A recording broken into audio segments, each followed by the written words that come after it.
Il paraîtrait que voir des meufs à gros seins en string dans One Piece, ça passe crème. J'ai même entendu dire que voir des meufs à gros seins en string dans des hentai, c'est vraiment un truc de pervers. Je m'appelle Jade. Je suis Mina. Et vous écoutez l'épisode 72 du N'importe Q. Des câlins, Didier, des câlins. J'ai des tonnes de câlins à t'offrir. Déloque-toi. Tu retires tout, y compris le tampax. Ça manque un peu d'érotisme. Mais je ne suis pas une professionnelle, madame.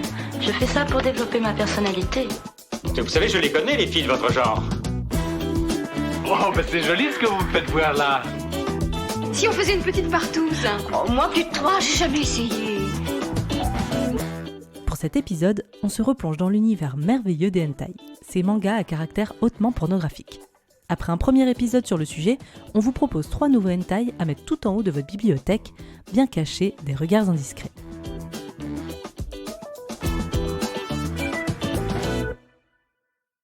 Depuis 10-15 ans, la culture japonaise s'est énormément démocratisée dans les pays occidentaux, en particulier en France. Et c'est assez fou de se dire que Japon et France s'inspirent l'un l'autre, le Japon en nourrissant ce fantasme du Paris rococo versaillais et en l'embrassant avec l'incroyable Lady Oscar, la France en ayant créé le fameux syndrome de Paris. Mais qu'est-ce que le syndrome de Paris, ou en japonais, le Paris Shokogun ? Eh bien, c'est tout simplement un choc psychologique qui atteint certains Japonais lorsqu'ils se rendent compte qu'en fait, Paris se rapproche davantage de Gare du Nord que du château de Versailles. Un trauma bien connu et qui commence à se répandre auprès des touristes américains grâce au médiocre, débile, détestable Emily in Paris. Mais j'ai envie d'être de mauvaise foi et de vous raconter mon syndrome de Tokyo, ou plus précisément mon syndrome du hentai. Tout commence en janvier de l'an dernier, où je réserve mon billet pour mon premier voyage au Japon, prévu en septembre pour mon anniversaire. Et je suis turbo heureuse, je prépare tout, et une liste de choses que je veux ramener, dont le synchro Graal, un hentai. Entre-temps, j'entretiens une relation avec un chum qui part au Japon en mai et me ramène parmi plusieurs cadeaux, un hentai. Un beau hentai avec des tentacules, des futanari, bref, je ne suis que joie. Entre-temps, je réalise que ce chum est hyper toxique et qu'il avait ramené des cadeaux à toutes les ouzes qu'il courtisait et dont je n'avais bien entendu pas connaissance. Alors autant que grande amoureuse des symboliques que je suis, je fous le hentai dans le sac de litière de mon chat et direct à la poubelle. Parce qu'après tout, moi aussi je vais partir à Tokyo et I can buy myself hentai. Vient le fameux départ, septembre, je m'envole pour le Japon, direction Tokyo. Et bordel, c'était tellement bien. Essayez d'y aller au moins une fois dans votre vie si vous le pouvez. Une semaine après mon arrivée, je me suis familiarisée avec la ville, il est temps de me mettre en quête de hentai de qualité. Mon amie qui m'accueille, la merveilleuse Kim, m'emmène dans le quartier où je pourrais trouver mon bonheur, Nakano. C'est comme une grande rue couverte sur plusieurs étages, remplie de boutiques de figurines, de librairies spécialisées dans le manga et de shops pour otaku. On se dirige dans une première librairie qui a plusieurs rayons hentai et on commence à feuilleter ce qui nous tombe sous la main. Et problème, tout de suite, des images d'enfants. On change de livre plusieurs fois, sans succès, puis on va dans une autre librairie. Même résultat, des petites filles, des petits garçons, beaucoup trop souvent. On rechange, toujours la même chose. On s'en va sans hentai, mais je pousse le vice et j'y retourne quelques jours plus tard en me disant que merde, j'ai du mal fouiller. Eh ben non, et là le terrible syndrome du hentai a frappé à ma porte. Le lolicon est toujours aussi présent dans la maison mère. C'est quoi le lolicon ? Eh bien c'est un genre de hentai interdit en Occident aujourd'hui, heureusement j'ai envie de vous dire, qui consiste à mettre en scène des rapports sexuels avec des enfants, soit de la pédopornographie. Voilà ! Et je tenais à faire ce petit billet, non pas pour dire que le hentai c'est de la merde, caca, faut bannir, mais pour vous prévenir qu'on peut tomber bien plus souvent qu'on ne le pense sur ce genre de contenu. Comment c'est possible, me direz-vous ? Eh bien, l'excuse de la plupart des auteurs, c'est qu'en réalité, il s'agit d'une personne bien plus âgée qui a l'apparence d'un enfant, et c'est complètement éclaté au sol. Ne faites pas l'amalgame, tous les hentai ne sont pas lolicon, et en France, vous en trouverez plein de qualités qui sauront vous faire frétiller.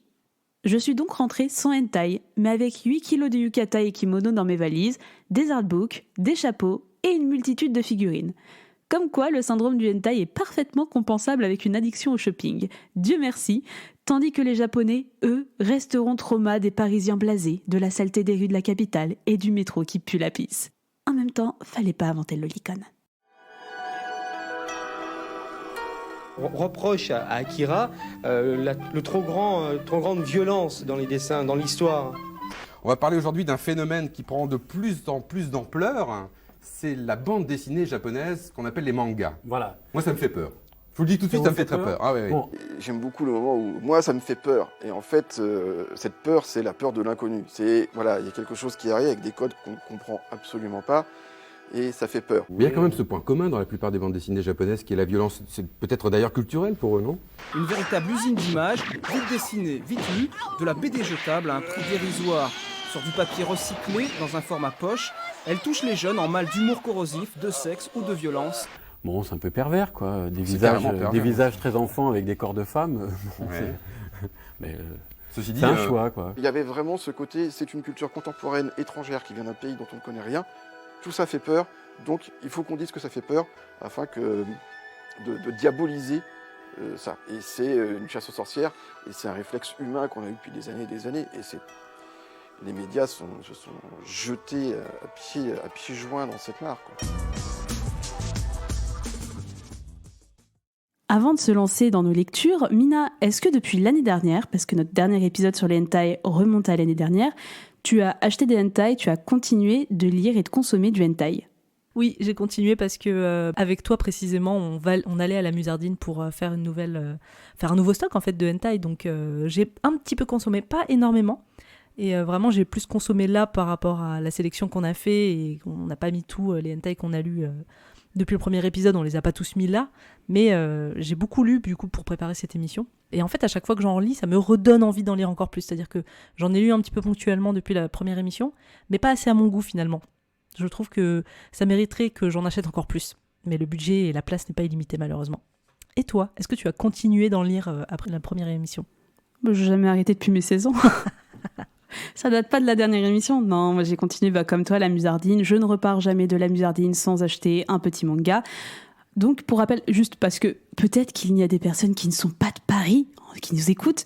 Donc la Musardine, c'est une librairie qui est située à Paris, à côté du Père-Lachaise, et qui est spécialisée, en fait, qui est une maison d'édition qui est spécialisée dans la littérature érotique et ou pornographique.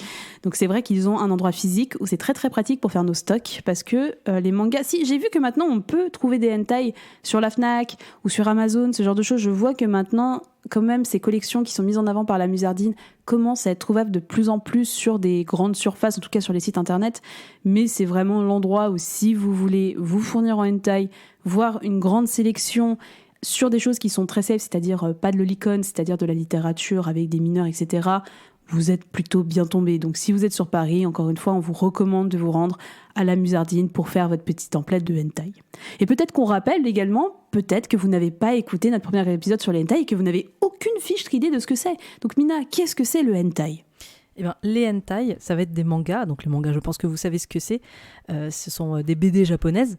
Et dans les mangas, il y a plein de catégories qui sont différenciées. Les plus connus, ça va être les shonen, qui sont les mangas pour les jeunes garçons d'action qu'on va voir partout, type One Piece, Naruto et compagnie. Il y a des seinen, il y a des shoujo pour les filles. Et il y a la catégorie des hentai, qui sont vraiment les mangas pornographiques. On a parlé dans le premier épisode aussi des ecchi, qui sont pour le coup des œuvres érotiques, c'est-à-dire qu'il ne va pas y avoir de scènes explicites. Mais en tout cas, nous, on va vraiment s'attarder sur cette émission au hentai, donc ça va être vraiment avec des scènes de sexe explicites, dessinées, voire, pour certains, censurées, comme au Japon. Oui, c'est vrai que dans notre sélection, je trouve notre sélection peut-être un peu moins hard que celle de l'année dernière, c'est-à-dire que là, on est sur 3 hentai, et sur les 3 hentai, on en a 2 de censurés, et dont un qui est pas si hard que ça. Donc je pense que pour débuter, là, on va peut-être vous donner des tomes qui pourraient être plutôt intéressants, et on va commencer avec le hentai qui s'appelle Tokyo Confidential. C'est une série en 4 tomes qui est actuellement terminée, donc si jamais elle vous intéresse, vous avez 4 tomes, l'histoire complète. Elle est scénarisée par Kazuya Hideo et dessinée par Atsuki Kaoru. C'est sorti en 2007 au Japon par l'éditeur japonais Lead, et en France, c'est sorti en 2021 par l'éditeur français Dynamite, donc qui en fait est un label de la maison d'édition La Musardine, qui a ce label Dynamite qui va éditer tout ce qui est bande dessinée. Et ils ont dedans la collection Seiko, qui va être tous les hentai. Et donc, ils ont édité cette série en 2021. En tout cas, nous, on a lu que le tome 1, et c'est celui dont on va vous parler dans cette émission. Il fait 208 pages. Et ce qu'on va appeler, en tout cas il est catégorisé, j'ai vu sur les sites, comme un seinen érotique. Donc on n'est même pas vraiment dans du hentai, on est plus dans du ecchi. Et en tout cas, il a été vendu tel quel au Japon par l'éditeur Lead en tant que seinen érotique. Pour résumer un petit peu l'histoire, c'est super intéressant parce que c'est vrai que je me suis posé la question en lisant en lisant le manga, de me dire, alors il y a du cul, et il y a du cul en veux-tu, en voilà, mais en même temps, l'histoire est plus importante, très importante par rapport à l'érotisme, à tout ce qu'il peut y avoir comme acte sexuel. C'est vraiment, l'un ne va pas sans l'autre. Et on va se retrouver au Japon du 19e siècle, pendant l'ère Edo, avec un homme, en tout cas un ancien samouraï. J'ai pas très bien compris de quelle classe il était, donc je suis désolée s'il y a des inexactitudes, mais en tout cas quelqu'un qui est d'une famille un petit peu noble, entre guillemets, qui décide de se mettre à la retraite, et qui a un fils qui est marié avec une jeune femme, et malheureusement son fils va décéder, et il décide de garder sous son aile la jeune femme avec laquelle il va se passer une relation plus ou moins sexuelle, d'amour, voilà, peu importe. Je pense que le tome 1 creuse pas encore assez la relation, mais il décide de la prendre sous son aile pour partir à Edo, qui est l'ancien Tokyo, pour aller refaire sa vie, et il va s'en suivre nombre de péripéties sexuelles, politiques, culturelles. C'est vraiment très bien. En tout cas, si je peux donner tout de suite un petit avis, moi j'ai beaucoup aimé. Il y a des choses sur lesquelles je voudrais revenir, mais globalement j'aime beaucoup le cadre, j'aime beaucoup l'univers, et j'aime bien parce qu'on apprend plein de trucs sur cette époque. Ouais, carrément. En fait, je pense que c'est le point le plus fort de ce manga hentai, ecchi, seinen, c'est qu'en fait on est vraiment dans une plongée d'un Japon historique, en fait. Donc je pense que c'est assez fidèle. Enfin, en tout cas, pareil, je ne m'y connais pas parfaitement en culture japonaise, histoire japonaise, donc peut-être qu'il y a des inexactitudes également dans le manga, mais j'ai l'impression que c'est quelque chose d'assez fidèle, et en tout cas nous en tant que lecteurs, ça nous plonge quand même dans un univers avec, en termes de costumes, de décors, d'ambiance, de mise en scène, on est vraiment dans une plongée de l'histoire, donc c'est vraiment ce qui est le plus intéressant dans ce manga. On est clairement dans du step. Moi, je m'attendais pas du tout en fait à ouvrir une histoire qui parle de step, parce qu'on est vraiment sur le beau-père et la belle-fille. Et voilà, ça on accroche ou pas, mais je trouve que après les dessins sont assez soft. Et c'est vrai que c'est ce que tu évoquais au début, c'est qu'on n'est pas vraiment dans un titre hentai 100% pornographique, ou en tout cas 100% explicite. C'est-à-dire que je sais pas si c'est de la censure volontaire ou pas, mais en tout cas c'est pas. Il y a une censure dans le sens où on ne voit pas explicitement les sexes. Il y a des scènes de sexe qui durent plusieurs pages, qui sont détaillées, mais on va pas avoir de dessin sur une bite, sur une pénétration, sur un vagin.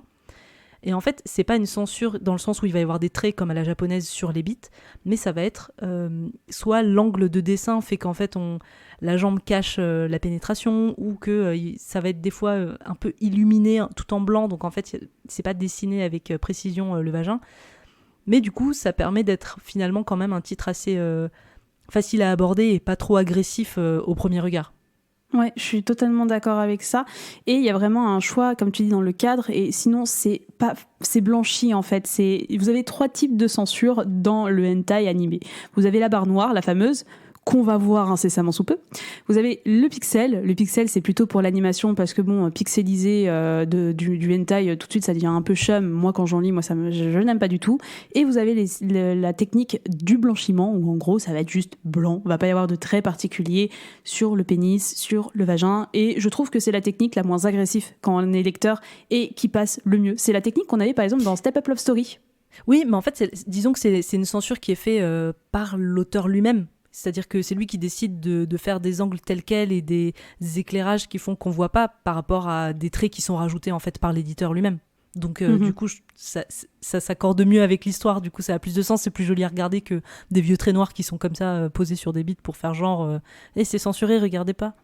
Ouais, c'est une censure douce d'une certaine manière, et c'est aussi très intelligemment pensé, parce que justement là où par exemple le prochain tome, je spoil en avance, le prochain tome il y a de la barre noire et ça m'a saoulé, mais là où en fait c'est tout doux, t'as pas cette envie de regarder ce qu'il y a en dessous, tu vois, d'une certaine manière. Moi quand il y a des barres, je fais putain ça me saoule, je sais que c'est dessiné, je sais que c'est là, retirer ces barres, bon sang. Là tu vois, je fais c'est intelligemment bien fait, ça participe également au cadrage, au dessin, même dans le style de trait, c'est super intéressant. Donc c'est vrai que visuellement le manga est super beau, je trouve ça. La petite faiblesse que je vais trouver à ce manga, c'est que toutes les meufs se ressemblent. et que en gros vous allez avoir 2 personnages féminins qui vont vraiment être un peu les héroïnes de ce manga. Vous allez avoir le personnage de Kazu, qui est le personnage de la belle-fille, qui va s'installer avec son beau-père, et ils vont rencontrer leur voisine qui s'appelle Yae. Et franchement, j'arrivais pas à faire la distinction entre les deux. Vraiment, c'était assez compliqué, à part parfois les expressions quand ça prenait du plaisir. Elles ont à peu près les mêmes corps, elles ont à peu près les mêmes coiffures, les mêmes têtes, les mêmes traits. Ouais. Donc quand c'était pas des gros plans, entre guillemets, sur les visages, j'avais trop du mal à les différencier. Ouais, ça va, c'est pas quelque chose qui m'a trop dérangé là sur le coup, j'ai pas l'impression que j'avais du mal à les différencier. En tout cas, moi ce que j'ai bien aimé aussi, c'est que notamment surtout cet aspect plongé dans le Japon, de l'ère Edo, et aussi même en termes de sexualité, en fait, on représente aussi une sexualité de l'époque. Typiquement japonaise, de l'époque, je sais pas, mais en tout cas typiquement japonaise, puisque quand même un des actes sexuels principaux, ça va être l'utilisation de la pratique du shibari, donc le fait de ligoter. C'est l'acte de ligoter avec des cordes vraiment très spécifiques, conçus pour ça. Voilà, et du coup, parce que du coup, ça va être le personnage de Yae, qui est une domestique, qui s'occupe d'un jeune maître, qui fait partie aussi des personnages principaux du manga. Et du coup, j'ai pas trop compris, mais en gros, Yae est soumis à un homme envers qui elle a sûrement des dettes, et qui va en fait l'utiliser pour pratiquer le shibari en public, et qu'elle devienne en fait son modèle. Donc il va y avoir pas mal de scènes aussi de shibari, de soumission. Elle va aussi entraîner, faire découvrir le shibari à Kazu, la belle-fille. Donc ouais, j'ai trouvé que c'était assez intéressant aussi sur la représentation de l'érotisme à la japonaise. Et même la relation de step, j'avais peur que ça me cringe au début parce qu'on saute très très vite dans le step. On t'explique qu'en gros, Kazu a été marié avec le fils du beau-père pendant seulement 6 mois et qu'il est mort de maladie malheureusement. Et vraiment la relation où, tu vois, je crois que c'est vraiment dans les 20 premières pages où elle arrive dans la salle de bain, enfin dans la salle de bain, dans les termes, et qu'elle est en mode « Beau papa, massez-moi les sangs !» J'ai fait « Oh là là !» Je suis en manque. Je suis en manque, massez-moi les saignes. Après, ce que j'aime bien, c'est que le beau-père, c'est pas un personnage dégueulasse. Tu vois, c'est un beau-père qui a quand même la classe, qui est très cultivé, qui a abandonné en fait ses lettres de noblesse de samouraï. Je suis pas sûre qu'il soit samouraï, mais en tout cas, ses lettres de noblesse de guerrier entre guillemets pour devenir peintre. Ce qui est aussi très intéressant dans la culture japonaise, où tu vas explorer justement tout l'imaginaire du dessin érotique, voire pornographique pour l'époque. Mais c'est vrai que c'est un personnage qui est développé, c'est pas juste un vieux pervers, c'est pas quelqu'un qui est là pour profiter d'elle, et c'est quelque chose que j'ai bien aimé. Leur relation est très intéressante. Ouais, franchement. Mais en fait, il y a un développement des personnages qui est assez intéressant finalement. Chacun a un petit peu sa place, chacun a un petit peu sa propre histoire qui avance parallèlement, indépendamment des uns et des autres. Donc ça, c'est assez chouette. Le seul truc un petit peu creepy, c'est que quand même, en fait, je sais pas si tu te souviens de ce détail, mais donc la belle-fille, en fait, la mère de la belle-fille, c'était l'amour d'enfance du beau-père. Oui, du coup, j'ai pas compris. Oui, on est d'accord, mais du coup, est-ce que c'est sa fille ou pas ? C'est ce que j'ai pas compris. Non, c'est pas sa fille. Non, c'est pas sa vraie fille, c'est vraiment sa belle-fille. Mais c'est juste qu'elle ressemble comme 2 gouttes d'eau à l'amour de son enfance, qui est la mère de la belle-fille, donc un petit peu glauque. Mais en vrai, le manga en lui-même n'est pas hardcore, n'est pas violent. Il y a une scène qui s'approche un petit peu du viol quand même. Enfin, il y a clairement une scène de viol en fait. T'as des scènes de viol, et c'est sur quoi j'aimerais bien revenir. Ouais. Mais je veux dire, en tout cas pour le reste, on est quand même sur des trucs où globalement ça va, c'est pas trop hardcore. Déjà, on voit pas explicitement les sexes, donc c'est forcément moins violent. Et je trouve que les scènes de shibari, il y a toujours des rapports de domination-soumission, c'est un petit peu toujours comme ça en vrai dans les hentai. Ouais, oui, vas-y, je t'en prie, parle des scènes de viol. Non, mais les scènes de viol, tu vois, en fait, c'est... Enfin, j'ai pas envie de dire que c'est du viol soft, parce qu'un viol reste un viol. Non, bien sûr, c'est pas un viol soft.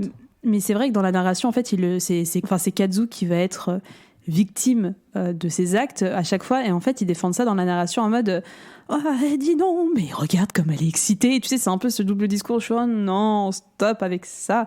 Et ça peut être des actes en fait assez divers et variés. Par exemple, la première scène, ça va être par des femmes en plus. C'est Kazu qui va aller chercher de l'eau au puits, et en gros, elle va se retrouver confrontée à 3 voisines qui ont entendu dans la nuit le fait que Kazu, qui habite avec son beau-père, voilà, ils ont fait du bruit pendant la nuit parce qu'ils ont ken.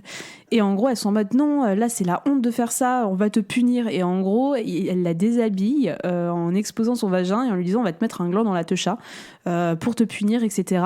Et tu vois, j'étais en mode wow, c'est ça, escaladate very quickly, dis donc. Enfin. Voilà, il y a eu ce premier truc avec ensuite qui déclenche une scène érotique où Kazu se fait sauver par sa voisine Yae qui va lui pratiquer un cunnilingus pour lui retirer le gland, etc. Ce qui est très érotique. Mais tu vois, c'est quand même un peu violent, mine de rien. Et t'as également cette scène, moi, c'est celle qui m'a le plus choquée d'une certaine manière. Ça va être une scène où Kazu va devoir chercher un médicament, je sais plus dans quel contexte, et elle se retrouve face au maître que c'est Yae, donc sa voisine, et c'est un jeune homme, je pense qui a à peu près 15-16 ans, qui a le feu au slip. Très clairement, on va le dire comme ça, il a le feu au slip. Et il voit Kazu, dont il est tombé fou amoureux et qu'il désire, il va lui sauter dessus tout simplement en essayant de forcer un rapport sexuel avec elle. Et en fait, ça va arriver plusieurs fois où ça va être désamorcé en mode « Oh, je suis une prostituée, je te tape sur la tête parce que c'est pas bien. Oh, c'est moi Yae, je te tape sur la tête. Oh, arrête, espèce de petit pervers. » Et je fais c'est pas drôle quand même. Même la manière dont c'est mis en scène, moi, ça me mettait pas très bien, honnêtement. En fait, c'est un petit peu tourné en mode finalement, c'est rigolo, c'est pas très grave. Évidemment, c'est grave. Mais ils essaient un petit peu de compenser ça aussi par une espèce de solidarité féminine entre Yae et Kazu, j'ai l'impression. Où en fait, Yae va beaucoup sauver la mise de Kazu, va être toujours en train de la secourir et de la soutenir et dénoncer, entre guillemets, les agressions qu'elle subit. Mm-hmm.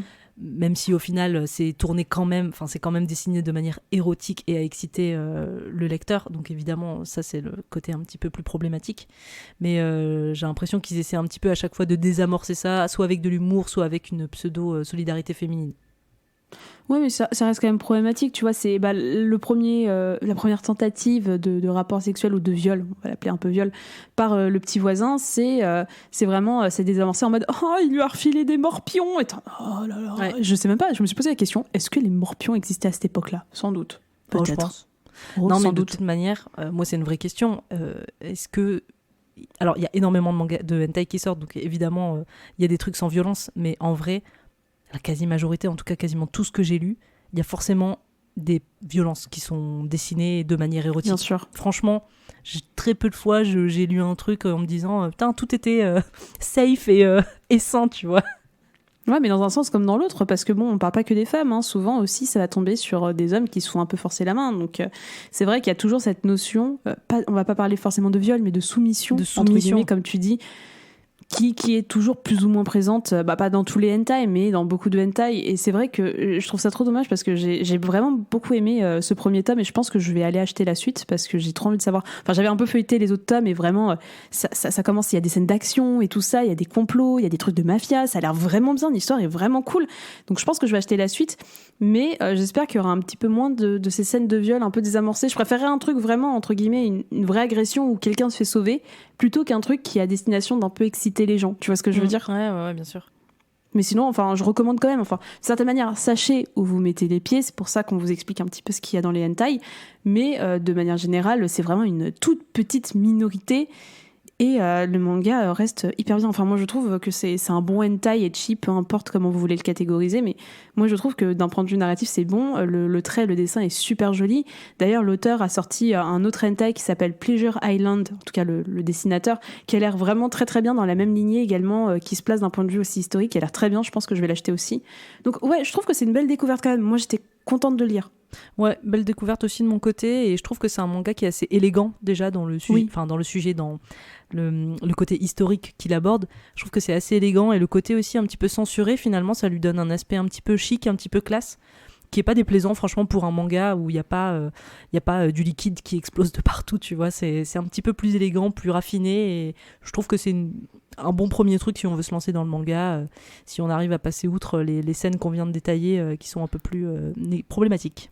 Et ben moi, tu vois, j'aurais plutôt tendance à conseiller la deuxième lecture dont on va parler immédiatement, qui s'appelle Ilvan Bride, ou en japonais Harufu no Yumeiri, qui est très très cool, qui est un one-shot, donc ça veut dire vous achetez votre tome, vous avez toute l'histoire, qui est alors dessiné et scénarisé par Endo Okito, et qui est sorti au Japon en 2012 et en 2019 en France, et qui va d'abord prendre plutôt un parti fantaisiste, en tout cas dans sa narration.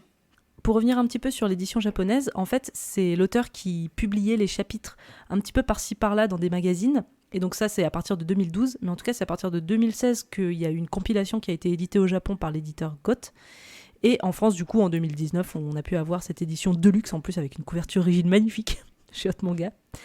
Et ce qui est trop bien, en plus, dans cette édition Deluxe, c'est qu'il y a 220 pages et 44 pages en couleur. Et vraiment, les couleurs sont magnifiques. Et en termes de genre, on est sur, cette fois-ci, du pur hentai avec des scènes explicites, gentiment censurées, entre guillemets, avec des traits noirs un petit peu grossiers, malheureusement, qui peuvent un petit peu gâcher la lecture. Il faut savoir que l'auteur Endo Okito, c'est quelqu'un qui est très connu dans le hentai et c'est quelqu'un qui est très connu. Alors je ne sais pas si c'est un homme, je soupçonne plutôt que ce soit une femme. Au vu de la narration et au vu des dessins, je me suis rendu compte que j'avais lu d'autres hentai, même pas que des hentai, mais de cette personne qui est très présente sur les internets. Et c'est quelqu'un qui est très reconnaissable parce que Yel, on va dire Yel, dans le doute, a un trait vraiment magnifique, c'est du dessin très raffiné, très alambiqué, et qui prend encore plus son sens parce que nous allons suivre les aventures d'un couple qui n'est pas comme vous et moi, puisque nous allons suivre l'histoire de Kanaya, qui est un homme japonais moderne, un jeune homme, qui se marie avec Noruno, je pense en japonais, qui est une elfe. Et en gros, on va suivre un petit peu le quotidien de ce couple non conventionnel qui va essayer de faire un enfant. Mais bien entendu, Kanaya va devoir résister aux multiples tentations, à savoir la sœur elfe, la maman elfe, les succubes, en vois-tu, en voilà. Donc ça va pas être un voyage de toute épreuve pour lui, mais en tout cas c'est l'objectif, un petit couple qui s'aime et qui veut faire un enfant. Et c'était trop bien, franchement, j'ai trop kiffé. C'était génial. Et en plus, c'est du hentai vanille. Pourquoi je le recommanderais peut-être en premier si vous voulez essayer du hentai? C'est original, c'est un peu fantaisiste. Les dessins sont magnifiques. Comme a dit Mina, les pages couleurs, c'est sublime. Les choix de palettes de couleurs sont juste incroyables. Et c'est très vanille. On est sur du sexe vraiment très très vanille de manière générale. C'est très mignon, on est dans limite de la romance. Ouais, c'est... alors je dirais pas que c'est soft parce qu'on est quand même sur... voilà, c'est du bon porno. Mais c'est vrai qu'on est sur des scènes de sexe beaucoup plus douces et globalement assez saines, même si on joue toujours un petit peu sur cet aspect domination-soumission et ah non, et peut-être un petit peu si finalement. Mais ce qui est intéressant, c'est qu'en fait, il y a tout un lore qui se construit à travers ce hentai. C'est-à-dire qu'on a donc ce personnage de Norn et de Kanaya qui vivent leur vie de jeunes mariés, qui ont des scènes de sexe assez classiques où ils essaient de faire un enfant.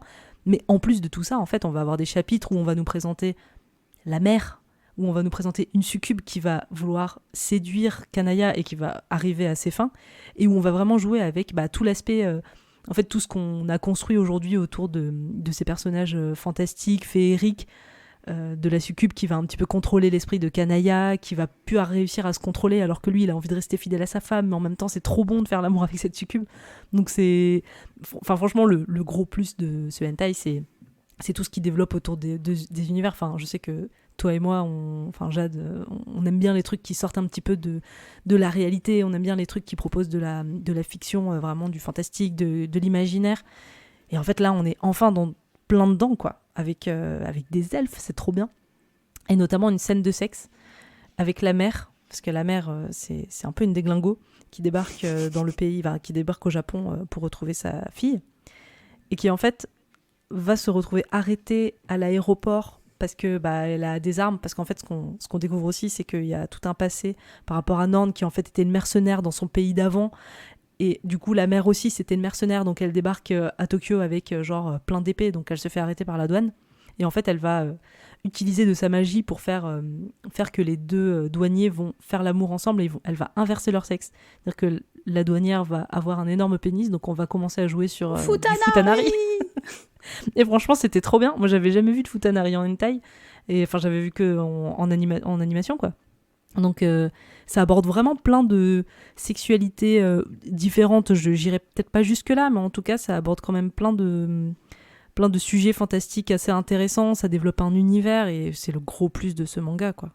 Ah mais oui, l'univers est vraiment super bien, et ce qui est cool ce qui est vraiment malin, c'est d'avoir intégré vraiment cette part de fantasy dans un Japon qu'on connaît. Bon, vous n'êtes pas japonais, vous ne m'écoutez pas du Japon, ou si vous m'écoutez, je pense Kim, tu dois m'écouter, mais c'est trop bien d'avoir en fait mêlé cette fantasy dans un monde qu'on connaît, très moderne, très très voilà, pas décalé, parce que d'habitude les hentai que je lis fantasy, c'est vraiment du Donjons et Dragons, oh là là, t'as la magicienne qui est bonasse, qui va se taper le chevalier, ou qui va se faire prendre en leu par des gnomes ou des orques, tu vois, c'est vraiment, on est à fond dans un truc fantasy très très assumé. Là où je suis contente en fait, c'est un peu des tranches de vie entre guillemets, avec de la fantasy dedans, mais hyper bien intégrée et sans renier l'aspect fantasy. C'est-à-dire que Norn se remémore souvent tous ces passages où avant elle était chevalière, mercenaire, où c'était une femme d'action, là maintenant c'est une femme mariée qui essaye de faire un enfant qui est rangé, et il y a plein de trucs qui reviennent par rapport à ça, et c'est vraiment smart, et les personnages sont hyper attachants. Le seul petit reproche, si je devais lui en faire un, ce serait le fait que comme ça vient à la base de différents chapitres qui étaient publiés dans des magazines, il n'y avait pas forcément de cohérence au début, à part une cohérence visuelle en fait, et les personnages, mais en tout cas là c'est vraiment un rassemblement des chapitres, et l'autrice ou l'auteur a créé un petit peu une cohérence au fur et à mesure, donc des fois on sent que ça n'a pas trop de lien, il y a des sauts dans le temps qui sont pas trop logiques, il y a des trucs où... Enfin voilà, si on s'attend à une histoire vraiment très cohérente, faut pas vraiment s'attendre à ça, quoi. Voilà, faut pas que ça dépende, que vous attendiez ça et que vous dépendez de ça pour aimer un truc, faut juste se laisser porter. Des fois il y a des trucs qu'on comprend pas trop, c'est pas très grave. Au moins c'est beau, c'est excitant et c'est doux, et il y a quand même une histoire un petit peu qui est racontée, mais voilà, ne vous attendez pas à un truc hyper cohérent du début à la fin. En revanche, gros point positif pour ce manga, c'est que à la fin, il y a un petit texte qui est très intéressant et je trouve très important et qui apparaît trop peu, voire jamais dans d'autres éditions. Je lis ce qui est écrit. Les scènes présentées dans ce manga n'observent pas les règles de prudence sexuelle et nous vous déconseillons fortement de suivre cet exemple. Portez des préservatifs en toutes circonstances. Et t'es là, bah putain, c'est bien en fait, parce qu'on te rappelle quand même que c'est des scènes parfois un petit peu hard, où effectivement il n'y a pas de protection. Et voilà, c'est 2 lignes. Et là, il apparaît à la fin du manga, donc je trouve ça un petit peu con. Je me dirais, franchement, à ce niveau-là, mettez-le au début, au moins ça avertit les gens, et après ils lisent et ils interprètent comme ils veulent. Mais je trouve que c'est vraiment un petit texte qui devrait être beaucoup plus présent dans toutes les éditions de hentai, parce que je trouve que c'est important, tout comme il devrait parfois y avoir en début de vidéo porno un petit message d'alerte ou voilà, de précaution en disant que voilà, c'est de la fiction, et rappeler que il faut pas reproduire les trucs entre guillemets, et que voilà, les préservatifs c'est important et il faut se protéger. Donc ça, c'est un gros petit plus. Ce qui se fait en plus, j'ai l'impression dans le porn mainstream, je vois ça de plus en plus, vraiment des messages au début des vidéos de gens qui disent voilà, c'est fait par des professionnels, ne reproduisez pas ça chez vous, ces personnes sont consentantes, ne faut pas faire ça. J'ai l'impression qu'il y a quand même un petit peu de prise de conscience, et c'est vrai que ça fait du bien en fait de lire ça, et que ça permet aussi de prendre du recul sur l'œuvre que tu viens de lire. Mais en tout cas, Elven Bride, on vous le recommande vivement, je pense, tant bien pour le fond que la forme. Je vous recommande également, moi personnellement, le travail de Endo Okito, qui est vraiment fantastique. Vous pouvez trouver très facilement tout son travail sur Internet, parce que malheureusement, je crois pas avoir vu beaucoup de ces mangas publiés en France. Malheureusement, s'il y en a plus, franchement, je les achèterais. Et le livre est juste magnifique. Vous pouvez le mettre dans votre bibliothèque sans aucun souci. Ça passe crème. L'édition française est vraiment superbe. Donc voilà, moi, je recommande grandement ce hentai. Et on va passer à du plus hard, du plus classique, du hentai. Du cul. Avec le hentai qui s'appelle Redhead X Brunette, ou en japonais, Aitoku Muso. Pardon pour mon accent. L'auteur-dessinateur, c'est Neko Koremitsu, qui est donc au scénario et au dessin. Au Japon, il est sorti en 2022, édité par HIT, et en France, il est sorti cette année chez Dynamite, donc comme on précisait tout à l'heure, le label d'édition de BD érotique par la Musardine dans la collection Seiko. Et on va retomber dans un genre qu'on avait déjà beaucoup analysé lors de notre précédent épisode sur les hentai, c'est-à-dire qu'on va se retrouver sur plein de short stories dans ce manga, plein de petites histoires qui sont alors plus ou moins liées, selon ce que je lis chez les éditeurs, par la corruption, résister à la tentation, mais en fait, le meilleur moyen de résister à la tentation, c'est d'y céder. Et en gros, ça va être plein d'histoires un petit peu comme ça, de personnages qui vont avoir des dilemmes moraux et qui, spoiler alerte, vont toujours choisir le cul. Et franchement, alors, j'ai beaucoup aimé. Je crois que l'année dernière, on avait fait Domo, je crois que c'était ça, et qu'on avait énormément aimé. Et là, je trouve les histoires hyper audacieuses, et je trouve la première histoire, hyper hard, et après le reste est un peu moins hard. Tu vois ce que je veux dire, ou c'est pas? vrai qu'il commence assez fort. Ah non, mais le premier est trop bien. En fait, on va vraiment suivre en fait des streameuses. En plus, c'est des milieux qui me parlent et j'adore ça. On va suivre des streameuses qui voilà, vont toujours de plus en plus loin pour satisfaire les clients, et franchement, c'est drôle. Mais franchement, la première histoire était tellement hard, j'ai fait waouh, est-ce qu'on le passe vraiment? Le reste a été un peu moins hard entre guillemets, où on tombe sur oh non, la meilleure amie de ma petite amie est trop bonne, mais oh non, elle s'est endormie. Oh non, la meilleure amie me saute dessus. Oh non, je fais l'amour avec la meilleure amie, mais oh là là là là. Voilà, c'est que des trucs comme ça, assez classico-classiques finalement. Mais il y a 2-3 histoires qui sortent du lot, dont la première avec des streameuses vraiment complètement déglingos qui est trop bien. Ah ouais, moi, j'ai vraiment aimé. Elle est très hard, c'est très hard, mais j'ai vraiment beaucoup aimé. Bah, en fait, je trouve que c'est ce recueil en fait de hentai est assez contemporain dans certains thèmes. Enfin, déjà, le premier, ça parle quand même de camgirl, de streameuse, donc on est vraiment dans un sujet très actuel. Et un deuxième truc aussi que j'ai trouvé pas mal, c'est la 4e histoire très précisément, que j'ai trouvé fantastique, avec une application, puisqu'en fait on va suivre une étudiante qui arrive toujours en retard à l'école et il faut absolument qu'elle trouve une solution, donc elle demande à sa meilleure amie de lui conseiller quelque chose, et elle va lui conseiller une application de réveil qui est apparemment super bien notée sur l'App Store. Et en fait, ce qui va se passer, c'est qu'elle va télécharger cette appli. Au début, elle se dit c'est quoi cette arnaque, quoi, je télécharge une appli pour mettre un réveil, enfin ça n'a aucun sens, mais bon, de toute façon, il faut qu'elle tente le tout pour le tout, parce que là, elle est au bout de sa vie. Donc elle cale son réveil à 5h30, elle s'endort, et en fait, quand l'heure du réveil va s'approcher, elle va commencer à se sentir très excitée, comme s'il y avait quelqu'un dans la pièce avec elle, quelqu'un qui va la toucher, qui va lui parler, qui lui dit de se réveiller. Et en fait, on va dessiner un homme sans les détails de son visage, en fait, comme un espèce de fantôme, mais en fait dans sa tête, puisqu'il y a vraiment pas d'homme, hein, c'est vraiment en fait l'application qui va créer en fait une présence pour elle faire l'amour, avec qui faire l'amour, et c'est un orgasme qui va la réveiller. Et donc en fait on va suivre un petit peu, après c'est des histoires courtes, hein, donc ça dure pas non plus des plombes, on va suivre un peu plusieurs matins comme ça, et elle finit par être tellement obsédée et accro à cette application qu'elle finit par confondre rêve et réalité.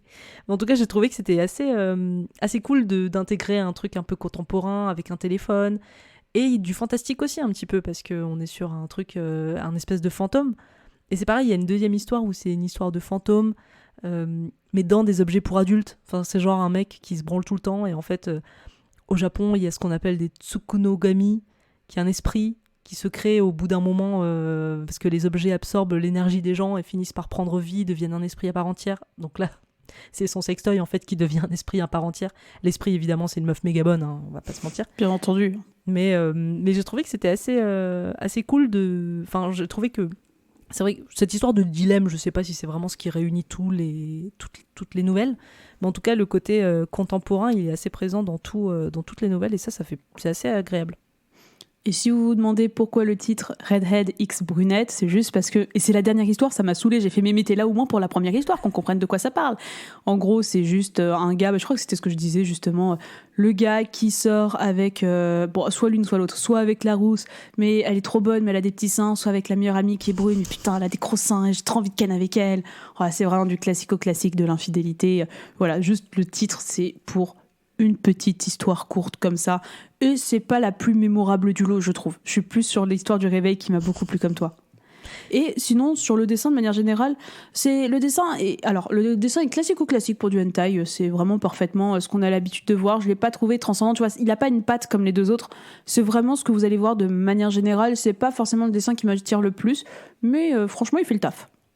Ouais, franchement, moi j'ai bien aimé. En fait, c'est le hentai un peu classique qu'on attend quand on veut vraiment se branler, hein, pardon pour les termes, mais c'est le hentai bien sale, bien dégoulinant, mais en vrai, on est un petit peu là pour ça aussi, donc je trouve qu'il répond parfaitement aux attentes. Il y a vraiment les trucs typiques japonais aussi, avec les espèces de dessins plans de coupe, où on voit la pénétration de côté. Ah oui, les coupes. Voilà, moi je trouve que c'était quand même assez satisfaisant, c'est vraiment fait pour exciter, c'est très cru. Et j'ai trouvé que ça marche. Après, voilà, il y a forcément des nouvelles qui plaisent plus ou moins selon vos affinités et tout. Mais il y a forcément une histoire qui devrait vous plaire si vous êtes assez friand de ce genre de hentai. Et aussi, il y a des petites cartes à l'intérieur. Oui, c'est vrai. Alors, c'est les nouvelles sorties de la Musardine, justement, la Musardine qui s'est un petit peu spécialisée dans la distribution et la diffusion de hentai, et qui a sorti 2 titres, c'est-à-dire Redhead X Brunette, et l'autre, si je me trompe pas, c'est Cougar's Chronicle. Exactement, Cougar's Chronicle, ou si vous avez 30 ans, vous êtes une cougar, bien entendu. Alors, on a fait le choix entre les deux parce qu'on pouvait pas forcément faire les deux et on voulait mettre un volume plus en avant, et c'est celui-ci qui nous a le plus plu. Mais en effet, il y a une petite offre commerciale, en tout cas un petit bonus si vous achetez l'un de ces 2 tomes, qui sont des cartes à jouer, entre guillemets, un petit peu comme des cartes Pokémon, mais avec des spécialités hentai, entre guillemets. Par exemple, j'en ai sous le coude. C'est vraiment des super belles cartes en surbrillance, où vous allez avoir des situations de hentai qu'on peut avoir l'habitude de voir, avec des dessins très explicites. Moi, le set que j'ai eu, il y a des pastilles de partout tellement il est explicite. On en postera quelques-unes sur le n'importe qui, des un peu censurées à la pastille, qui sont très très bien. Et en tout cas, voilà, vous pouvez les collectionner. Je crois qu'il y a un lot de 24 cartes, et c'est franchement une petite offre très très rigolote. Si vous aimez bien le hentai et que vous aimez bien avoir des objets un peu insolites, n'hésitez pas à prendre l'un de ces 2 volumes. Ouais, en plus, il y a quand même des cartes. Enfin, vraiment, moi je trouve les cartes à la fois très marrantes et vraiment très jolies en elles-mêmes. Enfin, je veux dire, les cartes holographiques et les cartes un peu gold là, c'est vraiment un truc de collection assez cool à avoir, et assez assez original, quoi. Pour le coup, je pense qu'il y en a pas beaucoup qui ont ce genre de truc. À voir si on peut jouer avec, parce que vraiment c'est comme des cartes Pokémon et j'ai trop envie d'essayer une partie avec toi, d'essayer de voir comment ça peut marcher, parce que vraiment j'en ai une, c'est Makoto l'insatiable, et son pouvoir c'est si je la pose en premier sur le set, t'es obligé de l'attaquer en premier. Donc ça protège. Non mais tu vois, c'est que des trucs comme ça me fait vraiment rire. En fait, l'image c'est une femme qui est en train de se faire une petite double pénétration des familles, qui a l'air très contente de ça. Donc vraiment, n'hésitez pas, si vous voulez avoir des petits cadeaux, des petits bonus comme ça un peu collector, dans ces 2 tomes, donc Cougar Chronicle et Redhead X Brunette, disponibles aux éditions de la Musardine. Cougar Chronicle, pour info, c'est beaucoup plus soft que Redhead Brunette. C'est un peu plus gentil, quoi, disons. C'est un peu plus gentil. En gros, pour résumer, vous allez suivre 2 sœurs de 30 ans. Enfin, il y en a une qui divorce de son mari parce que son mari couche avec la secrétaire, voilà, qui est beaucoup plus jeune. Et à 30 ans, vous êtes une cougar apparemment. Donc, elle s'installe avec sa sœur et elle tombe sur un jeune homme, un jeune livreur étudiant qui va raviver leur désir sexuel. Et il va se passer plein de choses, plein d'histoires d'amour, plein de petites choses. En vrai, c'est pas si mal, l'histoire est vraiment cool. Et on a aussi choisi Redhead X Brunette parce que on voulait également des short stories. Vous avez dans le lot des 3 mangas qu'on vous a présentés 2 histoires longues et un recueil de shorts. Comme ça, c'est un peu équilibré. Vous avez à boire, à manger. Vous pouvez avoir la crémière, le cul de la crémière et tout ce qui va avec. Et on va passer à la seconde partie, la partie plus profonde de l'émission, avec comme première question, on en est où aujourd'hui en 2024 en France avec le hentai ? Comment est-ce que c'est perçu ? Est-ce qu'on a par exemple des influenceurs ou des influenceuses qui en parlent ? Parce que c'est vrai que c'est quelque chose qui, quand on est fan de culture nippone, est plutôt répandu. En tout cas, on sait où aller chercher les scans, wink wink. Mais c'est vrai qu'en France, la Musardine, c'est un peu l'une des premières maisons d'édition à diffuser du hentai. Et c'est quelque chose qu'on n'a pas du tout l'habitude de voir en France. Donc, quid de l'image du hentai aujourd'hui, en 2024, en France ? Je pense qu'elle va de pair avec l'évolution de l'image du manga de manière générale, qui est quand même plus forte aujourd'hui en France. On sait que c'est un marché qui se porte très bien, que ça se vend très bien. Alors évidemment, ce qui se vend très bien, c'est One Piece et c'est pas forcément Redhead X Brunette ou Elfen Bride, mais en tout cas, c'est quand même un marché qui se porte plutôt bien. Et en termes de visibilité, moi, ce que j'ai noté en tout cas, c'est que quand je suis allée à la Japan Expo l'année dernière, il y avait des stands en fait de hentai. Alors il n'y avait pas la Musardine avec la collection Seiko, mais il y avait Nianiba, il y avait Hot Manga. Donc on est quand même sur du pur hentai en fait. On n'est même pas que sur du ecchi ou des trucs gentiment érotiques. On est vraiment sur des trucs bien pornographiques. Alors en général, les stands sont fermés. Les moins de 18 ans ne peuvent pas rentrer dedans. En fait, souvent c'est bâché, mais je crois que dans les trucs très fermés, tu peux vraiment un petit peu feuilleter. En tout cas, il y a quand même des maisons d'édition qui s'installent dans ces salons vraiment ouverts au très grand public. Et c'était le site ActuABD qui avait fait une review en 2022 et en 2023 sur justement la place du hentai dans les salons, et qui disait que ça se portait plutôt bien, en tout cas en termes de visibilité, il y en avait un petit peu plus, et qu'en termes de public, il y avait autant d'hommes que de femmes qui allaient dans ces stands, qu'en termes de genre, c'était finalement pas si fermé que ça aux hommes. C'était assez ouvert finalement. Ça, ce que j'ai pu voir aussi, c'est que les éditeurs jouent un petit peu sur les nouveautés. Enfin, ils sont là, communiquent sur leur présence, sur les nouveautés, voire des fois...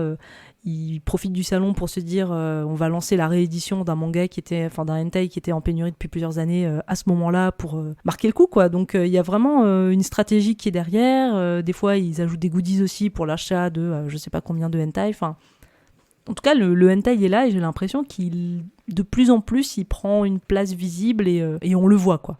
Mais en plus c'est une place qui me semble tout à fait logique. Par exemple en convention, là où déjà le manga est sexuel. Je ne veux rien entendre, la moitié des héroïnes sont à poil en string, sont souvent très jeunes, on citait One Piece en introduction, c'est pas pour rien, après c'est pas quelque chose qui dérange, y a pas de souci, moi j'aime bien ça. Mais c'est vrai que quand tu vas en convention, tu vois des mangas avec des meufs à moitié à poil, tu vois des figurines très jolies, certes, mais avec des meufs à moitié à poil, tu vas voir suspendus en haut des stands les dakimakura. Qu'est-ce que les dakimakura ? Ce sont des thés de traversins avec des personnages complètement à poil. Et en fait, le principe de ces oreillers, c'est que vous frottiez contre. En gros, c'est vraiment des objets masturbatoires où tu vas mettre la tête d'oreiller de ton personnage préféré, féminin ou masculin, et tu te frottes avec. Il y a même des dakimakura qui sont vraiment équipés de trous pour faire des choses dedans, que je ne citerai pas. Mais en tout cas, c'est vraiment des lieux où la culture du sexe, elle est cachée, mais elle est quand même présente. Parce que le Japon, c'est un pays qui a une culture qui cache la sexualité, mais en même temps vous mettent des meufs à poil absolument partout et joue vraiment sur un érotique qui est très présent. Donc pour moi, ça semble faire sens qu'on parle enfin de hentai, qu'on diffuse enfin du hentai et qu'on puisse acheter du hentai. Pour moi, c'était un peu la boucle est bouclée. Et je vois de plus en plus, en tout cas, moi je me renseigne beaucoup sur les parutions en France parce que j'ai envie d'avoir une bibliothèque de hentai. Moi j'aime bien pouvoir les lire, c'est des beaux objets. Je pense que je dois en avoir une petite dizaine maintenant. Et j'étais toujours frustrée en fait de devoir les lire de manière, illégale sur Internet, parce que oui, c'est illégal quand vous lisez des scans sur Internet, spoiler si vous ne les aviez pas en 2024. Et je suis contente de pouvoir les acheter aussi pour soutenir l'auteur. Parce que c'est important, il y en a qui font vraiment un travail de dingue, il y en a pour qui c'est la profession, même s'ils passent beaucoup par des sites de scan, c'est important de soutenir les auteurs, c'est important d'acheter les livres. Et tu vois, par exemple, des livres comme Elven Bride, je suis trop contente, je connais cet artiste, c'est des gens qui sont très actifs sur Internet, sur Twitter, etc. C'est un moyen de les soutenir, et je trouve ça enfin bien qu'en France, on a des BD de cul depuis 50 ans, pourquoi est-ce qu'on n'aurait pas des hentai finalement ? Et en termes de visibilité, on a aussi quand même un petit peu des gens qui vont en parler sur les réseaux sociaux, parce que des influenceurs manga, il y en a plein, mais qui vont parler des licences grand public ou pas grand public forcément, mais en tout cas qui vont se spécialiser dans les trucs hors pornographiques. On sait que c'est compliqué de parler porno, enfin nous-mêmes on en parle sur internet et on sait que c'est compliqué en termes de visibilité. Donc pour ce qui va être hentai, c'est pas forcément connu les influenceurs qui parlent de ça, mais ils existent et moi j'avoue que je ne le savais pas avant de faire cette émission et de faire mes recherches. Notamment 2 influenceurs qui sont les plus forts là-dessus. Erwan Manga, qui parle de hentai depuis assez longtemps, j'ai l'impression. Il a quand même, en termes de chiffres, 28 000 followers sur Twitter, 280 000 sur TikTok et 102 000 sur Instagram. Donc on n'est pas sur un petit influenceur, c'est vraiment un truc quand même assez gros. Enfin, moi je l'imaginais quand même, en termes de niche et de communauté, beaucoup plus bas que 280 000 sur TikTok.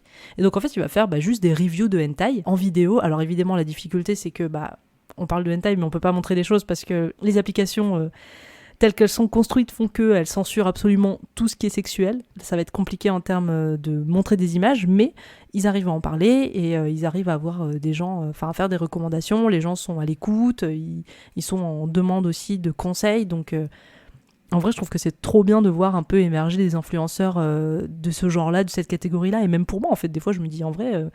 moi, c'est un univers que je connais moins bien que toi, Jade. Du coup, j'aime bien avoir des gens qui peuvent me donner des infos sur des hentai et ce genre de contenu, d'influenceurs, c'est vraiment le bon truc pour découvrir des hentai.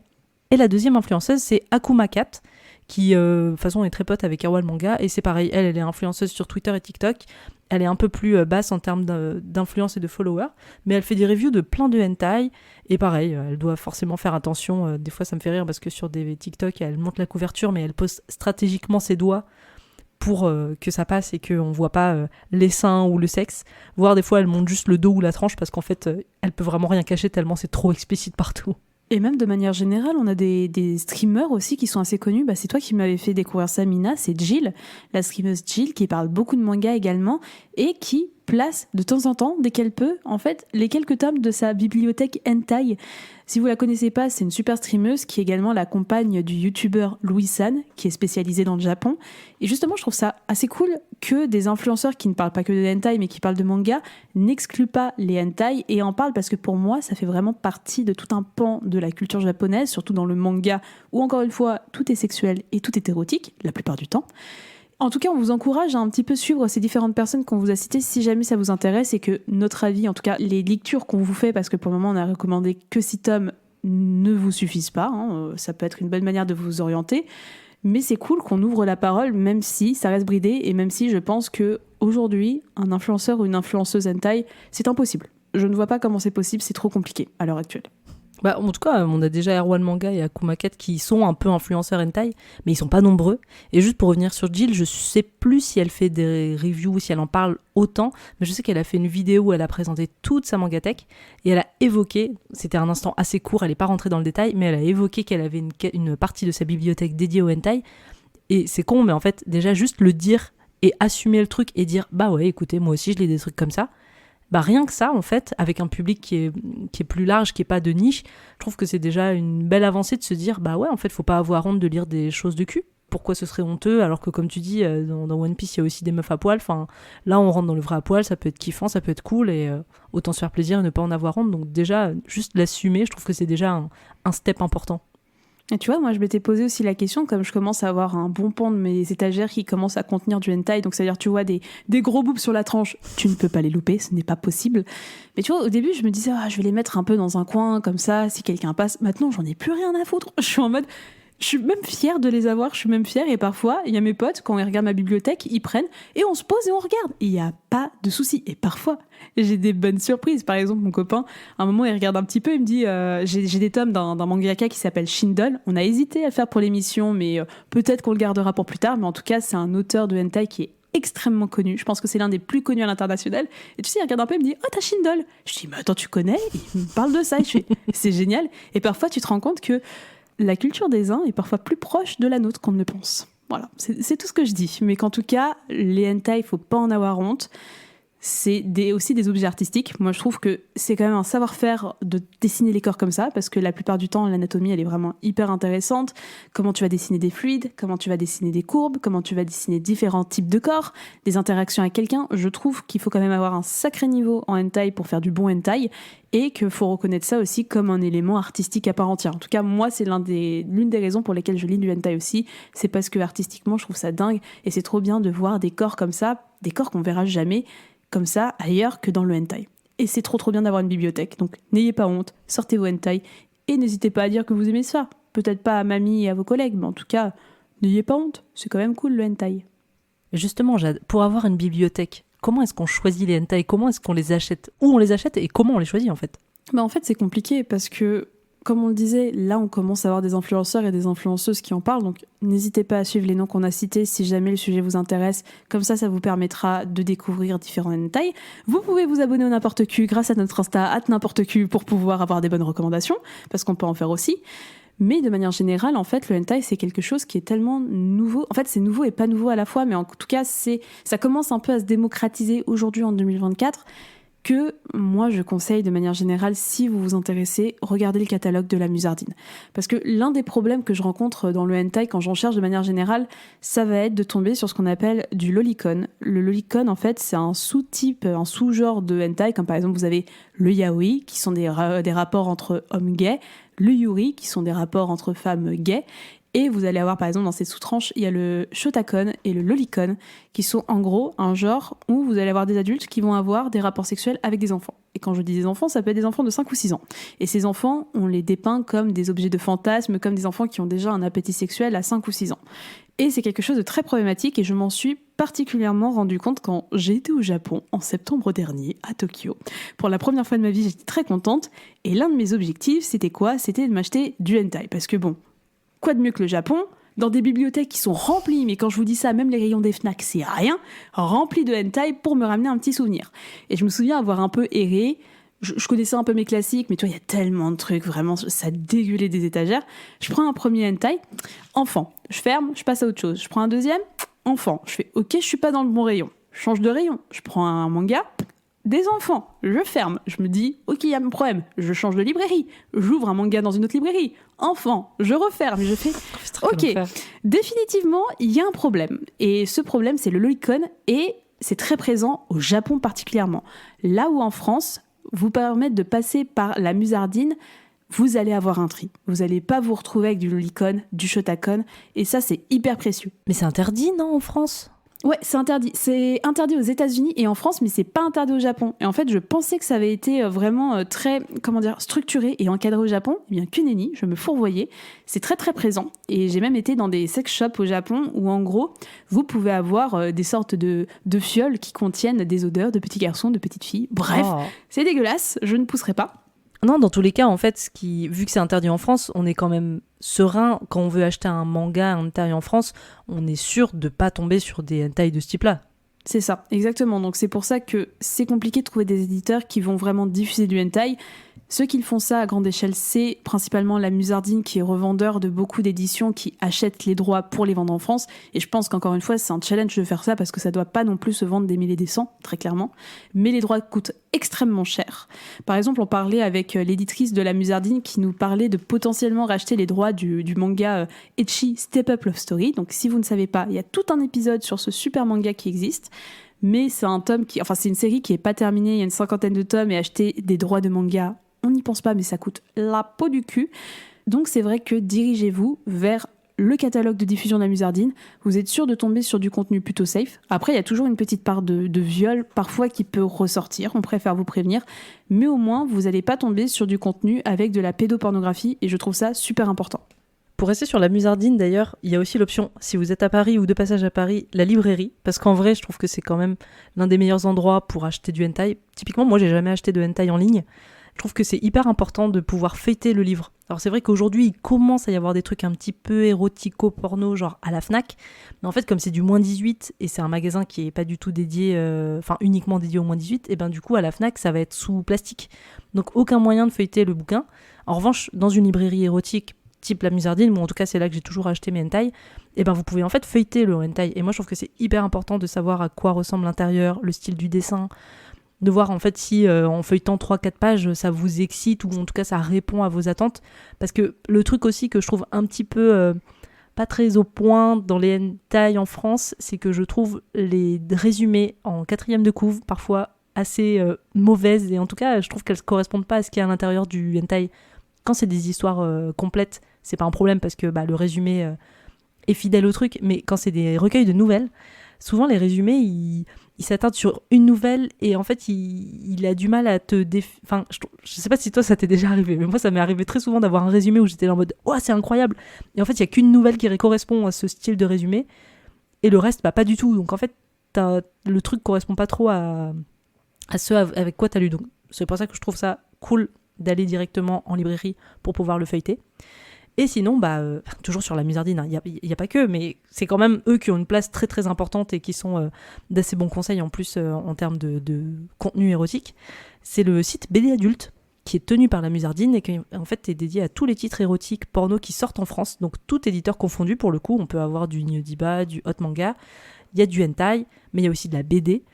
Et du coup, je trouve que c'est un truc qui est assez intéressant aujourd'hui, c'est qu'en fait avec Internet, donc là, tu as ce site développé par la Musardine, mais il y a aussi le site comme Manga News, par exemple, qui est un site qui va d'actualité autour de la culture japonaise, sur les animés, sur les mangas, mais il parle aussi de hentai. On pourrait croire que non, parce que c'est un site très grand public, mais en fait, ils ont une partie hentai, avec parfois des critiques aussi, de rédacteurs du site, donc on peut avoir un avis un petit peu détaillé sur à quoi ressemble le hentai, pourquoi c'est bien, pourquoi c'est pas bien, est-ce que ça peut vous plaire ou pas.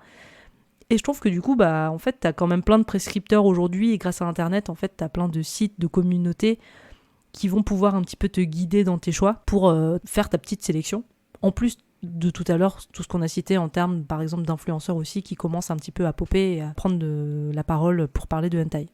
Et on va se poser une dernière question pour clore cette seconde partie, les hentai versus les BD de cul. Parce que c'est vrai que jusqu'à présent, dans le n'importe cul, on a surtout parlé de hentai, mais on n'a jamais analysé de BD de cul. L'idée nous a traversé la tête parce qu'on a quand même pas mal d'exemples en France, et la BD de cul, enfin la BD érotico-pornographique, est bien plus répandue. C'est ce qu'on va souvent appeler le porno à papa. Moi, je suis déjà tombée plus souvent sur des BD franco-belges ou américaines, des comics un petit peu pornographiques. Et essayons de trancher un petit peu, voir la différence, parce que moi, je vais donner tout de suite mon avis, je préfère le hentai, vraiment par rapport à la BD de cul. Moi, il n'y a pas photo. Hein. Je préfère 1000 fois le hentai. En fait, les BD érotiques, c'est, ouais, comme tu dis, c'est des trucs un peu franco-belges. Je trouve que c'est un peu dépassé.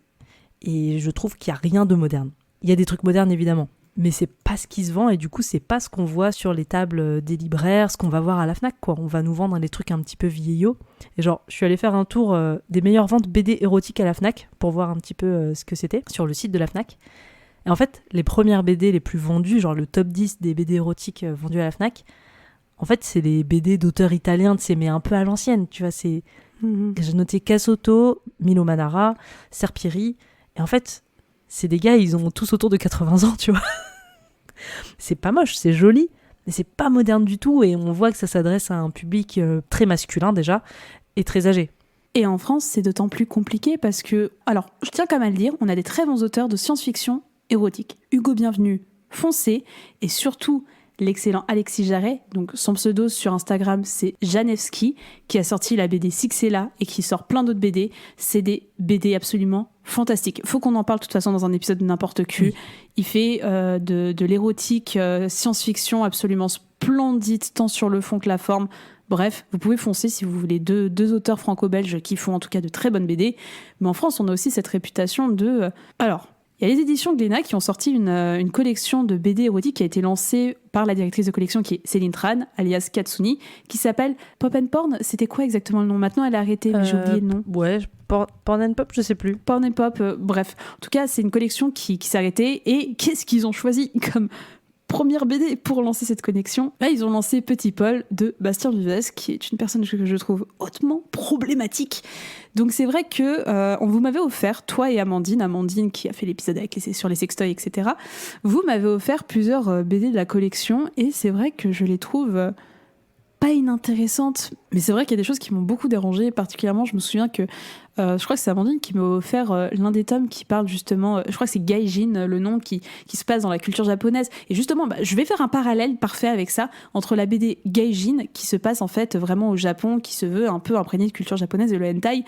Gaijin est hautement problématique sur plein de points, que ce soit la culture du viol, que ce soit la vision justement des japonaises dans l'érotique occidentale, on va dire ça comme ça. Et à côté, t'as un hentai où c'est une culture à part entière. En fait, tu baignes dans cette culture et ça fait partie d'un imaginaire purement japonais que tu peux pas reproduire. Et vraiment, Gaijin, ça m'a mis mal. Enfin, franchement, je sais pas quoi faire de cette BD. Je vous remercie de me l'avoir offert, mais j'ai pas envie de la garder dans ma bibliothèque. Et c'est hautement problématique. Et tu vois en fait que le regard occidental qu'on peut avoir sur justement la culture japonaise et notre manière de voir l'érotique à la japonaise, il est très hautement problématique. Il est complètement différent du hentai. Moi, j'ai l'impression, en tout cas, que dès qu'on édite une BD érotique en France, on part du principe que c'est des vieux mecs qui vont le lire. Donc du coup, on se retrouve avec des trucs qui n'évoluent pas. Et effectivement, il y a des trucs très modernes et très sympas comme Beau comme Dieu d'Hugo Bienvenu, Lilith de Janevski. J'ai jamais lu, mais il y a aussi La Comtesse de Haute Picot qui marche assez bien, avec des maisons d'édition comme BDQ, Les Requins Marteaux. Donc il existe des trucs, mais bon, déjà, c'est pas des trucs qui marchent beaucoup en termes de vente, qui est très rentable. Mais en plus, on est sur des thématiques assez cool, tu vois. On a du fantastique, on a des trucs avec des robots, c'est hyper original. Mais ouais, j'ai l'impression que par principe, en fait, j'ai l'impression que les maisons d'édition partent du principe qu'il n'y a que les vieux mecs qui lisent de la BD érotique. Donc même si on édite des choses nouvelles, on tombe dans ce cercle vicieux un peu de l'image du cul, mais à l'ancienne, en fait, de ce qui était à la mode il y a plusieurs décennies. Et du coup, ouais, ça m'étonne pas que l'image du Japon, des japonaises, des japonais, du coup, soit pas hyper au top et hyper moderne. Mais du coup, je trouve ça dommage parce qu'on voit avec le hentai qu'il y a un public qui est là. Alors, on n'a pas de chiffres très détaillés sur le public du hentai en termes genre de quel âge ont-ils, mais on sait que déjà, il y a pas mal d'hommes, mais aussi des femmes qui en lisent. Mais j'ai l'impression quand même qu'on est sur un public 1000 fois plus jeune que la BD érotique. Et surtout, moi, ce qui me surprend, c'est qu'en fait, on n'est pas contre l'illustration érotique. C'est par exemple, quand je regarde souvent sur Instagram, sur n'importe qui, on suit beaucoup de comptes d'illustrateurs et d'illustratrices qui font de l'érotique, voire du porno, et ça marche trop bien. Vous voyez qu'il y a plein de jeunes personnes qui suivent ça, des gens de notre génération, on va dire un peu les 18-35 ans, on va dire ça grosso merdo, mais que vraiment, quand on part sur de la BD et de la fiction, il n'y a plus personne. Il n'y a plus personne qui achète, il n'y a plus personne qui a ça, mais l'illustration, vraiment, il y a aucun souci. Et ça m'étonne toujours de voir des comptes, mais de gens talentueux, c'est vraiment pas la question, des comptes qui ont des centaines de milliers de followers, quand derrière, personne n'achète de la littérature érotique ou pornographique qui est aussi explicite que ce qu'ils suivent sur Instagram. Ça me surprendra toujours. Ouais, non, mais c'est vrai qu'il y a un décalage. Peut-être que les gens n'ont pas encore pris pour habitude de payer pour du porn, en fait. Je pense qu'il y a aussi ce truc-là on est aussi une génération qui avons grandi avec le porno et du porno gratuit. Et en fait, se dire je vais aller dépenser des sous pour m'exciter, je pense que c'est aussi quelque chose qui n'est pas rentré vraiment dans les mœurs, qui n'est pas rentré dans notre culture. Que je pense les Japonais, par contre, sont habitués depuis plus longtemps à acheter des mangas, enfin des hentai plutôt. Donc je pense qu'il y a cet aspect aussi de payer. Et typiquement, moi, tu vois, j'avais jamais acheté de trucs... j'avais jamais acheté de hentai avant l'émission sur l'hentai, quoi. Donc finalement... je pense qu'il y a un truc qui est juste pas spontané. C'est pas encore rentré dans la culture de se dire tiens, je vais acheter ça, ça a l'air excitant, ça va peut-être me plaire. Je pense que c'est une question de temps, d'éducation, et tout ce qui est en train d'être fait autour du hentai en termes de communication et de vente, ça pousse dans le bon sens. Maintenant, j'aimerais bien qu'on ait un petit peu ça en BD avec des auteurs un peu plus jeunes, voire des autrices aussi, pour avoir une autre vision de la sexualité, c'est toujours plus intéressant. Donc il n'y a plus qu'à espérer que ça se découle aussi du côté de la BD, je pense. Mais avec tout ça, Mina, est-ce que ça t'a excité ? Oui. Oui, les hentai, c'est très excitant. Il y a quelques problèmes de temps en temps de consentement, on peut pas y échapper malheureusement, des fois c'est un petit peu agaçant de se dire « Putain, c'est trop bien, viol !» Ah non, fais chier, ça te coupe un petit peu dans ton délire. Mais en tout cas, il y a vraiment je trouve que la sélection de cette année est très très bonne. Voilà, qu'on veut du truc bien sale, bien dégoulinant avec Red Dead et X-Brunette, c'est parfait. Qu'on veut du fantastique, enfin, trop contente. Elven Bride, je pense que c'est l'un de mes préférés. Je pense que celui que j'ai moins aimé, c'est peut-être Tokyo Confidential, parce qu'il est plus soft, un peu plus à l'ancienne dans le dessin. Mais de bref, ouais, je dirais Elven Bride et Red Dead X-Brunette. Et toi, Jade, est-ce que ça t'a excité ? Eh bien oui, moi le hentai, ça m'a toujours excité, ça fait partie des meilleurs moments de branlette, hein, autant vous le dire. Et je me rends compte, en fait, avec cette sélection, que comme on a 2 tomes, en fait, qui sont des fictions, vraiment des fictions avec des lores, avec une histoire à suivre, et on a un tome avec de recueils avec de la short story, eh bien je me rends compte que je suis très excitée par le salon. Moi, Red Dead X-Brunette, ça a été efficace à 100%, première histoire, j'ai tout lâché. Alors, on va ressoulever la question de... C'est pas pratique de se masturber avec un livre. On va pas se mentir que le scan, c'est quand même plus efficace. Mais voilà, j'ai mes petits moments de plaisir et c'était trop bien. Et je préfère le sale. J'aimais bien Red Dead X-Brunette, je me souviens pas avoir vu de problème de consentement. J'espère ne pas me tromper en disant ça, mais j'ai pas un truc qui me revient en tête particulièrement sur du pseudo-viol érotique. En tout cas, c'était bien ardos, mais il y avait pas de viol pseudo-érotique, il me semble. J'espère pas me tromper si vous êtes intéressé par le volume et que ça peut être un frein pour vous. Mais moi, 100% efficacité, première histoire, c'était bingo, c'était droit au but sur les mains. Donc j'étais très contente, comme tu dis, très bonne sélection cette année. J'ai hâte de voir la sélection de l'année prochaine, parce que la Musardine sort vraiment des volumes quasiment tous les mois, et je pense qu'on va surveiller d'ici un mois, on reprendra un classique, on reprendra des recueils, on refera ça, parce que franchement, c'est fantastique. Et j'espère toujours, Mina, te faire regarder des animés, parce que j'ai un animé que je veux absolument te faire regarder. On va pousser l'expérience un peu plus loin, on va regarder des séries, des OAV d'hentai. Donc voilà, restez connectés. Si vous voulez des conseils, je pense qu'on redonnera un petit peu les noms de temps en temps en story. On va essayer d'être un peu plus accurate sur ce qu'on lit, ce qu'on peut conseiller. On vous conseillera aussi pas mal d'auteurs qui sont vraiment des valeurs sûres, que ce soit Domo, que ce soit Shindle, vraiment des auteurs que vous pouvez y aller sans souci. C'est du beau dessin, c'est des belles histoires, c'est très bien. Mais en tout cas, on va essayer de répandre ça, nous aussi, à notre petit niveau, de dire que le hentai, c'est pas si mal. Et que ça vaut le coup de se pencher dessus, comme ça vaut le coup de regarder un petit film pornographique de temps en temps, une fois dans l'année, mais c'est pour un copain, c'est pas pour moi. Merci de nous avoir écoutés. On espère que cet épisode vous a plu et que vous avez fort envie de lancer votre collection de hentai. Si vous avez aimé cet épisode, vous pouvez nous soutenir en mettant 5 étoiles sur Apple Podcast et Spotify.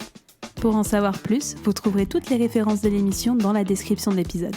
Rendez-vous sur notre Insta @n'importeq pour être au courant des prochaines émissions. D'ici là, on se dit à dans 2 semaines. Allez, ciao! Daniel, Julien, la route est longue, hein? Bon voyage, Maurice! Nous préférons rester ici. On va s'en donner à cœur joie. Salut, je vais me faire bourrer toute la journée, j'ai trouvé la queue qu'il me faut. Peut-être est-ce que vous la trouverez vous aussi? Hey, ciao!